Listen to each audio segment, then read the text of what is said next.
Good afternoon, everyone. Shalom. I'm David Mensah, spokesman for the National Public Diplomacy Directorate in the Prime Minister's Office. It's Monday, June 9th, day 612 since the October 7th atrocities. Please put your questions in the chat. I've just got a quick update for you.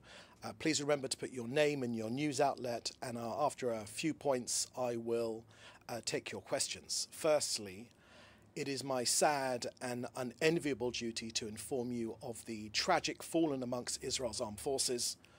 The number of fallen soldiers in this war has unfortunately risen to 866.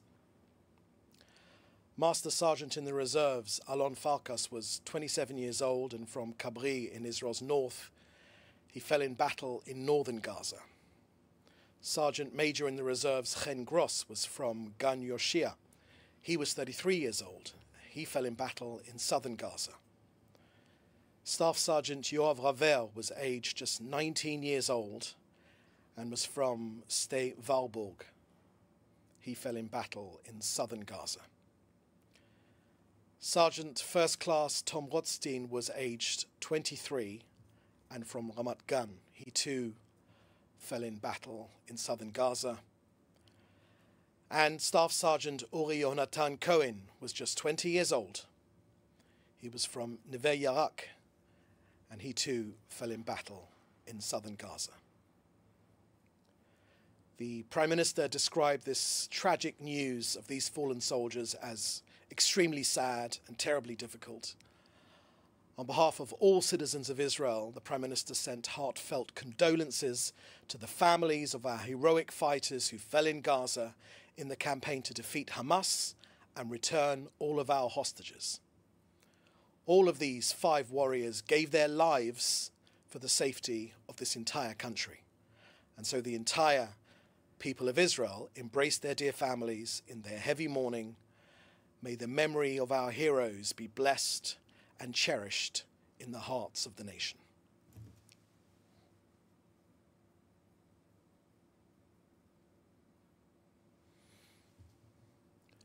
Next, on the selfie yacht, as you will no doubt have seen last night, Israel took control of the selfie yacht. It went smoothly, thankfully, 0 casualties. They were towed to Israel's Ashdod port. We made sure they had plenty to eat and drink.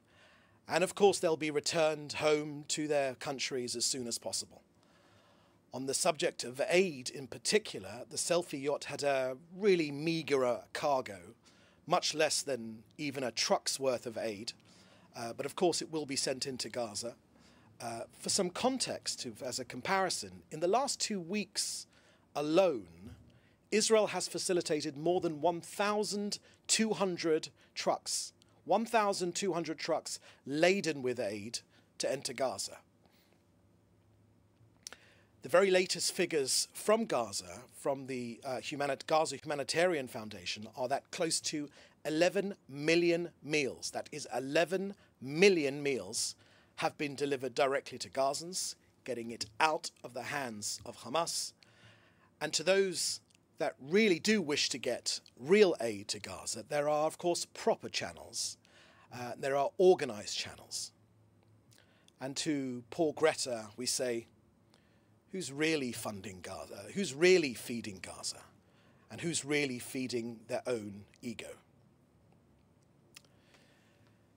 Next, let me give you an update on Israel's counter-terror mission in Gaza. The IDF is striking Hamas targets and other terror organizations as part of Operation Gideon's Chariots. Hundreds of terrorists have been eliminated. There have been precise strikes on weapons warehouses, tunnel shafts, on sniper nests, on anti-tank positions and terror infrastructure, both above and below ground. I want to again reiterate that the identity of Mohammed Sinwar, head of Hamas's military wing, has been confirmed. He was one of the architects of the October 7th massacre. Where was he hiding? In Hamas's underground command center. And where was that? It was directly beneath the European hospital in Khan Yunis, a hospital which is paid for by the European Union. Israel's got a very clear strategic message here. Israel will pursue every terrorist leader until justice is done, Hamas routinely violate international law. They've embedded weapons and terrorist fighters inside schools, inside hospitals, inside mosques. It uses their own people as human shields. Israel, by contrast, takes extraordinary measures to minimize harm to civilians, including the evacuation efforts from active combat zones. Now, this war will end when our objectives are met. That is the return of all of our hostages, alive or killed. 200 hostages have now been returned or rescued from Gaza. 148, thankfully, alive, but sadly 52 killed by their terrorist captors. But 55 hostages, living and deceased, who were brutally abducted by the Hamas terrorist organization, are still being held captive for 612 days now. So the destruction of Hamas's military and governing capabilities, the eradication of the terrorist threat from Gaza remain Israel's objectives, together with bringing our hostages home to end this war. Okay, that's the end of our briefing here today. Please put your questions now in the chat, together with your name and your news outlet, and we'll answer some of your questions. Remember, please put them in the chat of this Zoom, together with your name and news outlet. Okay, first question here I can see is from CNN. And CNN asking Nadim Ibrahim from CNN International, saying that you're saying that Israeli media is reporting that the prison services are preparing to receive the Madeleine activists and has prepared separate cells for them at the Givon prison in Ramle. Is there any truth to this? Where will activists be held until they are deported to their own countries? Thank you for that question, Nadine. I've already made clear in my briefing today that they will be returned to their own countries very, very short time. We've no wish to hold on to these people. They'll be returned to their home countries. And when it comes to this, flotilla, this wasn't a flotilla. It was a selfie yacht. Let's be blunt about it. This wasn't humanitarian aid. It's an Instagram activism. There was just one yacht. There were a couple of crates, of course, a camera crew. Less than a single truckload of real aid was on board. Meanwhile, Israel has delivered over 1,200 truckloads in the last 2 weeks. So who's really feeding Gaza and who's really feeding their own ego? Greta was not bringing aid. She was bringing herself. And she's not here for Gaza. Let's be blunt about it. She's here for Greta. Poor Greta. She's been alienated. She's alienated half of the world with this crying wolf, and now she's looking for her next bandwagon. This was a PR stunt, sailing under the flag of moral vanity. Here in the office, we call it the TikTok yacht.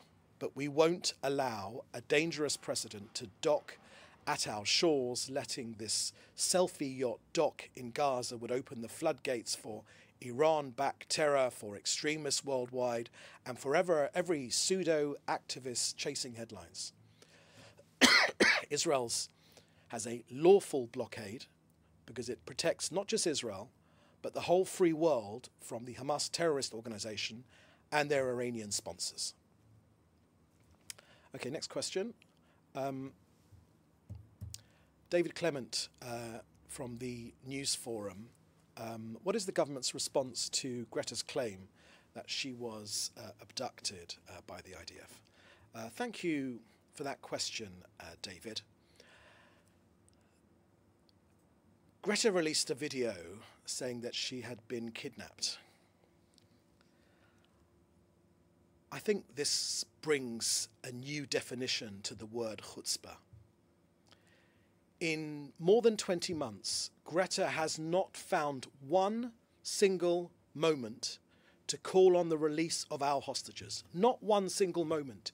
And she has the chutzpah to say that she has been kidnapped.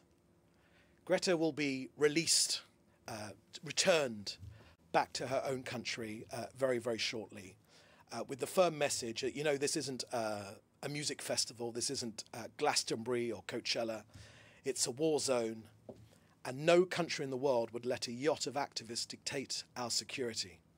She's had 20 months, Greta, 20 months to say one word, just one word about Israeli hostages. Now, perhaps I'm wrong, but I've searched and I have not found anything. She said nothing. So Forgive us all if we're not falling for her latest stunt.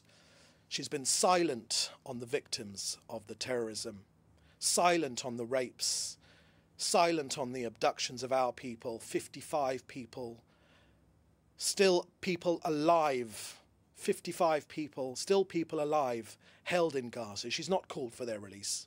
So her sympathy for the terrorists, while she says that she's been kidnapped, you know, she's on the wrong yacht and it's heading the wrong way. Okay, next question, please. Okay, that seems to be the last question. Let's just one more check. Okay, that's the last question we've had today. Thank you for joining us. We'll have another briefing again shortly. In the meantime, you can contact us for any other information or for interviews indeed. Thank you for joining us, and we'll see you next time. Thank you. Bye-bye.